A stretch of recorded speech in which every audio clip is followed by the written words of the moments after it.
મોટા સમાચાર મળી રહ્યા છે। ગુજરાત ફર્સ્ટનું બઝર વાગ્યું છે। થોડી જ વારમાં સુરતમાં પૂરના નુકસાનીની સહાય જાહેર થઈ શકે છે। બપોરે 1 વાગે હર્ષભાઈ સંઘવી પ્રેસ કોન્ફરન્સ કરશે। સુરતમાં ખાડીપુરથી થયેલ નુકસાનની વળતર અંગેની જાહેરાત કરી શકે છે। વેપારીઓને ઘરમાં થયેલા નુકસાનના વળતરની જાહેરાત કરવામાં આવી શકે। ડેપ્યુટી સીએમ હર્ષભાઈ સંઘવીએ પૂરગ્રસ્ત વિસ્તારની મુલાકાત લીધી હતી અને આશ્વાસન પણ આપ્યું હતું।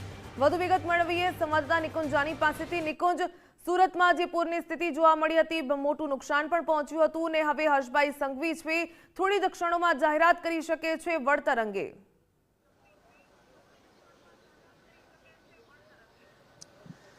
જી, સુરતની અંદર પાછલા દિવસોમાં જે પ્રકારે 20-22 ઇંચ જેટલો ભયંકર વરસાદ અને ખાડીપુરના કારણે જે પ્રકારની નુકસાનીની સ્થિતિ સામે આવી છે, ખાસ રેસિડેન્સ અને કોમર્શિયલ વિસ્તારોની અંદર આ પૂરના કારણે ખાસું એવું નુકસાન થયું હોય તે પ્રકારની સ્થિતિ ઉદ્ભવી હતી।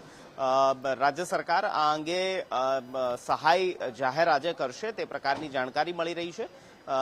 રાજ્યના નાયબ મુખ્યમંત્રી હર્ષ સંઘવી બસ થોડી મિનિટો બાદ બપોરે 1 કલાકે એક પ્રેસ કોન્ફરન્સ કરશે અને પ્રેસ કોન્ફરન્સની અંદર સુરત પૂર ના કારણે જે પ્રકારની નુકસાની થઈ છે તે નુકસાની અંગેનું વળતર પેકેજ જે છે તે જાહેર કરવામાં આવશે। બસ થોડા સમય પહેલા રાજ્યની કેબિનેટ બેઠક પૂર્ણ થઈ છે। આ કેબિનેટ બેઠકની અંદર પણ સુરતની અંદર જે પૂરની સ્થિતિ ઉદ્ભવી હતી તે અંગેનું રાહત પેકેજ જાહેર કરવા સંદર્ભને લઈને કેબિનેટની મંજૂરી લેવામાં આવી છે અને મંજૂરી મળતાની સાથે જ ટૂંક સમયમાં આ પૂરની સ્થિતિના કારણે જે નુકસાની ઉદ્ભવી હતી તેનું વળતર રાજ્ય સરકાર દ્વારા જાહેર કરવામાં આવશે। કોમર્શિયલ એરિયાની અંદર જે પ્રકારે દુકાનોની અંદર પાણી ઘૂસી ગયા હતા તેના કારણે જે નુકસાની થઈ હતી તેનું વળતર જાહેર થશે। રહેણાંક વિસ્તારની અંદર ઘરવખરી સહિતની જે નુકસાની જે લોકોને થઈ છે તે અંગે પણ રાહત પેકેજ જાહેર કરવામાં આવશે।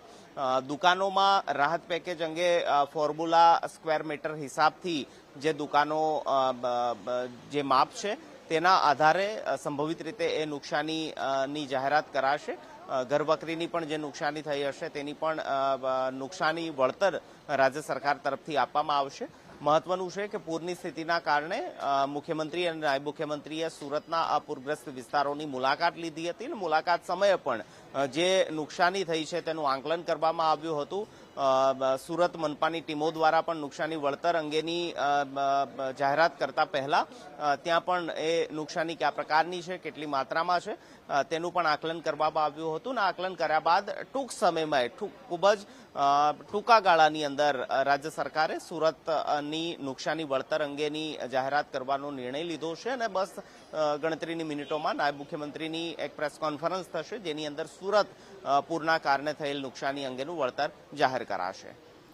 જી નિકુંજ, આપ અમારી સાથે જોડાયેલા રહેશો।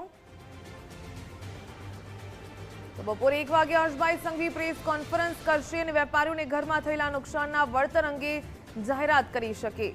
સુરતમાં ખાડીપુરથી થયેલા નુકસાનની વળતરની જાહેરાત કરવામાં આવી શકે છે। ઉલ્લેખનીય છે કે સીએમ અને ડેપ્યુટી સીએમ બંને પૂરગ્રસ્ત વિસ્તારની મુલાકાત લીધી હતી।